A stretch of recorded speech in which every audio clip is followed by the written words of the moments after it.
As gay boys, we experience adversity early on because of our minority identity. And as we grow, we find ways to cope, such as becoming workaholics. As celebrated as this lifestyle can be, it comes with some pretty serious downsides.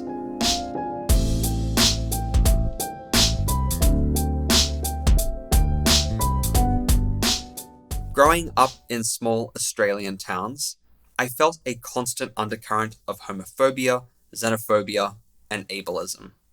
As someone who happened to be gay, appeared Middle Eastern, and had an undiagnosed disability, I was always conscious of my otherness. These traits drew hostility and name-calling. The stress I experienced as a gay boy was multiplied by my other minority identities. I tried my best to make myself a smaller target.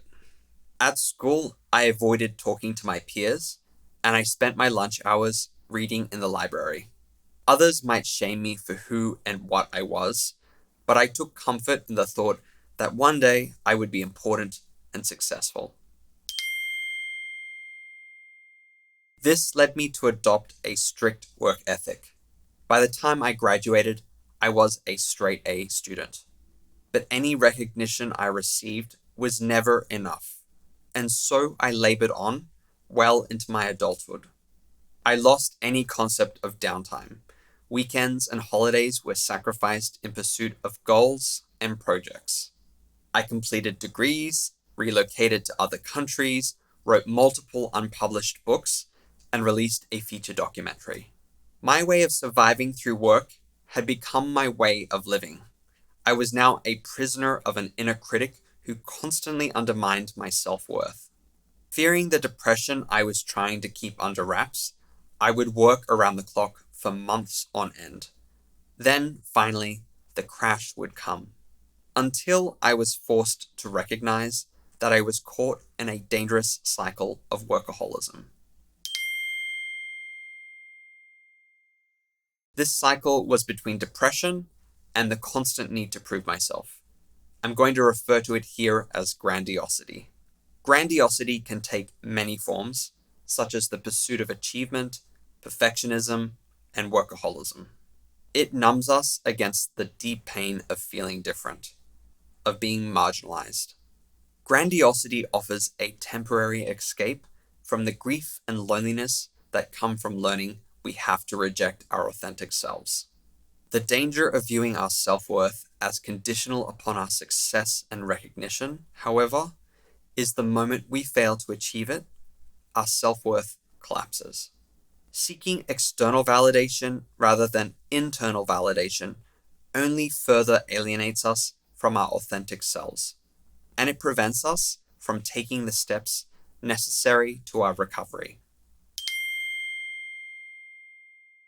Brené Brown describes authenticity as the daily practice of letting go of who we think we're supposed to be and embracing who we are. Achieving authenticity as gay men and members of other oppressed minority groups is only possible when we practice self-compassion and self-acceptance. The first step in this practice is self-awareness. Self-awareness is a process of creating a clear story about how our past experiences have influenced our present mindset. Daily journaling and meditation can help foster conditions for self-awareness. These practices can help us make contact with painful experiences and identifying buried emotions that we've long repressed out of necessity. When we do this, we bring into focus the source of our grandiosity and behaviors like workaholism, and we begin to reconnect with our authentic gay identity. The second step is to draw up a simple cost-benefit analysis. At the top of a page, write the grandiose coping mechanisms you are struggling with. Then create two columns below, one labeled advantages and the other disadvantages. Now grade both columns out of a shared pool of 100 points. Is it a 50-50 split? 60-40? 30-70? Your honest assessment should give you a good idea of whether it might be time to revise your habits. The third step is to bring your covert depression out into the open.